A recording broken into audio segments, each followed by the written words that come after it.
Hello guys, हमारी आज की मूवी का नाम है girl on the third floor. Movie का मेन कैरेक्टर डॉन, जिसका क्रिमिनल बैकग्राउंड होता है, उसने अभी ये घर बाय किया होता है और वो अपने डॉग कूपर के साथ इस घर को रिनोवेट करने आया होता है। घर में उसे काफ़ी सारी अजीब चीज़ें फील होती हैं, जैसे कि वॉल का वो ब्लैक होल, घर में गंदगी और मार्बल्स। फिर थोड़े ही समय में उसकी पड़ोसन आ जाती है वहाँ पर और उन दोनों के बीच काफ़ी सारी बातें होती हैं और वो लोग थोड़ा ड्रिंक भी करते हैं। फिर रात को डॉन अपनी प्रेग्नेंट वाइफ लीज से वीडियो कॉल पे बात करता है और उसे घर के हालचाल के बारे में बताता है। वहीं दूसरी तरफ जब वो दूसरी वॉल को भी फिक्स कर रहा होता है, वहाँ उसे उस वॉल के अंदर एक न्यूज़पेपर और एक विग मिलती है। दोस्तों, काफ़ी अजीब बातें हो रही है ना ये। फिर डॉन ये सब चीज़ों के बारे में वहाँ पर के एक लोकल बारटेंडर से खबर जमा करता है। तभी उसे पता चलता है कि डॉन के घर के बारे में काफ़ी सारी रूमर्स है। फिर एक बार जब डॉन किचन का सिंक रिपेयर कर रहा होता है, तभी सिंक से काफ़ी सारा अजीब ब्लैक फ्लूइड उसके मुंह पे आके लग जाता है। वो वॉश करने के लिए बाहर बालकनी में आ जाता है। तभी वहाँ पर एक लड़की जो कि उसकी नेबर होती है और जो अपना नाम सारा बताती है, वो उसके पास आ जाती है और उससे बातें करने लगती है और वो स्माइल करती है। फिर जब डॉन शावर लेने जाता है, तभी जैसे ही वो टैप ओपन करता है, उसके ऊपर व्हाइट कलर का चिपचिपा फ्लूइड आकर गिर जाता है और वो बौखला जाता है। फिर नेक्स्ट डे सारा वापस वही लड़की जो डॉन से पहले मिली थी, वो डॉन से फिर से आके मिलती है और उसे ड्रिंक की बात बोलती है। जो कि अभी सब कुछ छोड़ के इस घर में न्यू स्टार्ट करने के लिए डॉन आया था, वो ये सारी बातें भूल जाता है और इस लड़की से इंटीमेट हो जाता है और अपनी प्रेग्नेंट वाइफ को चीट कर देता है।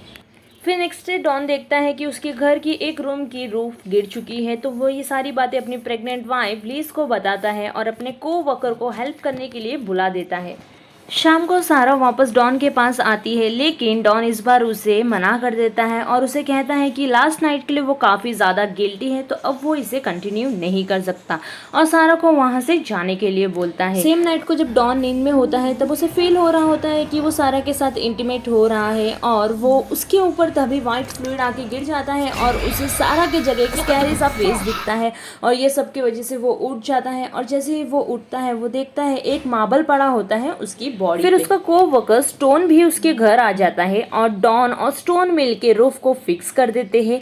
स्टोन को पता चल जाता है कि डॉन लीज को चीट कर रहा है, तो वो उसे मना करता है और वो उसे समझाने लगता है, लेकिन इसी दरमियान इन दोनों के बीच में बहस हो जाती है और डॉन उसे कहता है कि अगर वो उसके सीक्रेट को सीक्रेट नहीं रख सकता तो वो यहाँ से जा सकता है और इतने में ही डॉन कमरा छोड़ के घर छोड़ के बाहर चला जाता है। अब स्टोन अकेला होता है घर में, तो जब वो बेसमेंट में जाता है, वहाँ उसे सारा दिखाई देती है और वहाँ पर वो उसके सर पर हैमर से अटैक कर देती है और उसे मार देती है और उसके बाद उसे मरते समय एक स्कैरी सी लड़की दिखाई देती है।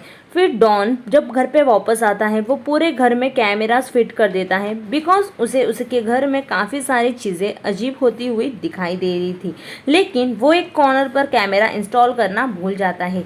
नेक्स्ट डे जब वो उठता है, तो वो देखता है कि उसके डॉग को किसी ने वॉशिंग मशीन में डाल के मार दिया है। वो पुलिस कंप्लेंट भी डालता है और कहता है कि सारा ने ये सब कुछ किया है।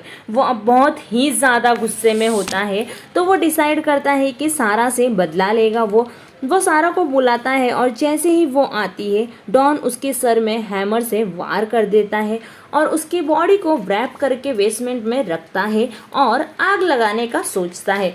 उतने में ही उसकी वाइफ लीज का कॉल आ जाता है। जब वो वापस बेसमेंट में जाता है, तब उसे सारा की बॉडी दिखाई नहीं देती। फिर वो ऊपर के कमरे में आता है और घर के वॉल्स में काफ़ी सारी अजीब व गरीब चीज़ें महसूस होने के कारण वो एक वॉल में ड्रिल करता है और अपने फ़ोन से अटैच करके एक कैमरा उस वॉल के अंदर डाल देता है, जिससे वहाँ पर एक उसे बच्ची की सोल दिखाई देती है, जिसे देखकर वो काफ़ी ज़्यादा डर जाता है। फिर वो सारे वॉल्स को तोड़ने लगता है घर की। उतने में ही जब वो एक दीवार को तोड़ता है, तो वहाँ पर उसे एक दिल धड़कता हुआ दिखाई देता है और फिर सारी दीवारों से खून निकलना शुरू हो जाता है, मानो कि वो घर किसी की बॉडी हो। फिर उसे अपने कोवर्कर स्टोन की भी बॉडी एक दीवार के अंदर दिखाई देती है, जिसे सारा ने ही मार के डाला था और वहाँ पर उसे उसका फ़ोन भी दिखाई देता है, जिसमें सारा ने उसके लिए एक मैसेज छोड़ा था। तभी एक क्रीपी सी और स्कैरी सी बच्ची डॉन के सामने आके खड़ी हो जाती है और वो एक मार्बल ज़मीन में फेंकती है जो जाके डॉन के पाँव से होकर उसकी पूरी बॉडी में रेंगते रेंगते उसकी आंखों तक आ जाता है और डॉन उसे बाहर निकालने के लिए अपनी बॉडी पे नाइफ से कट मार देता है और काफ़ी ज़्यादा ज़ख्मी हो जाता है और मर जाता है। फिर कुछ समय बाद उसकी प्रेग्नेंट वाइफ जो कि लिज है वो डॉन को कॉल करती है, लेकिन उसका कॉल ना रिसीव होने पे वो भी उस घर में आ जाती है। लिज के घर के वॉल्स की हालत देख के और फ्लोर की हालत देख के वो काफ़ी ज़्यादा परेशान हो जाती है और उसे लगता है कि इस घर में काफ़ी कुछ अजीब चल रहा है और उसका पति भी लापता होता है। फिर वो ऊपर की तरफ जाने लगती है, वहाँ उसे सारा मिलती है। फिर जब वो अपना फेस धोने लगती है तब उसे बेसिन में काफ़ी सारे बाल निकलते हुए मिलते हैं और उसे एक आंख भी दिखाई देती है जिससे वो डर जाती है। घबरा के वो अपने पास की नेबर के पास चली जाती है और वहाँ पर उसे पता चलता है कि उसका हस्बैंड डॉन उस लेडी से पहले भी बात कर चुका है। फिर वहाँ पर वो अपने पति को ढूंढने के लिए उसी घर में वापस आ जाती है, लेकिन इस बार घर में काफ़ी सारे लोग आए हुए थे। अब वो स्टेज से ऊपर जाती है, वहाँ उसे सारा फिर से दिखाई देती है और बाकी लोगों ने 90s के कपड़े पहने हुए थे। फिर वहाँ पर जब वो नीचे देखती है तो उसे सारा दिखाई देती है और सारा की आवाज़ सुनाई देती है और कोई तो आदमी सारा को मार रहा होता है और बाकी के सारे लोग महफिल में मज़ा ले रहे होते हैं उसी चीज़ के। डर का सिनेरियो एक ब्रॉटल की तरह होता है।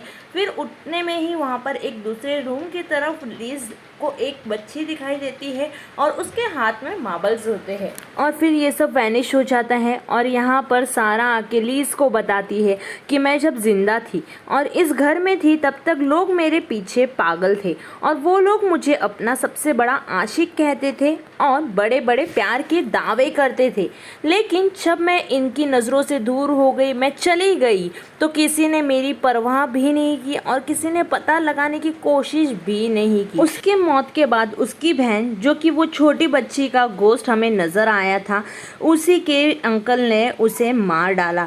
तब से न जाने कितने सालों से ये दोनों बहनों का गोश्त यही रहता है। फिर सारा लिज पर अटैक कर देती है, लेकिन लिज खुद को बचाकर एक रूम में आ जाती है और वहीं पे उसे डॉन दिखाई देता है जिसकी बॉडी से सारा बाहर निकलती है और फिर फ्लोर्स पे सारे मार्बल्स दिखाई देते हैं और वो बच्ची का भी गोश्त हमें दिखाई देता है एक वॉल से निकलता हुआ, जिसपे लिज उस बच्ची के गोश्त के सर पर एक हैमर से वार कर देती है और वो बच्ची का गोश्त वहीं पर गिर जाता है। फिर एक दीवार में से हैमर मारकर लिज उस बच्ची की बॉडी को निकाल लेती है और ज़मीन में दफना देती है, जिसके कारण उस बच्ची के गोश्त को आज़ादी मिल जाती है और अब उस घर में कोई भी गोश्त नहीं है। वो घर अब पूरा फ्री हो चुका है। वहीं लिज ने अपनी बच्ची को जन्म दिया होता है और वही उसके साथ रहने लगती है वो। और मूवी के क्लाइमेक्स में हमें देखने मिलता है कि रूफ के एक होल से जहाँ पर वो बच्ची सोई है वहाँ पर एक मार्बल आके गिरता है और उसी होल में एक आग दिखाई देती है जो कि डॉन की होती है। तो गाइस शायद से डॉन की बॉडी नहीं मिली, इसलिए अब डॉन की सोल उस घर में है।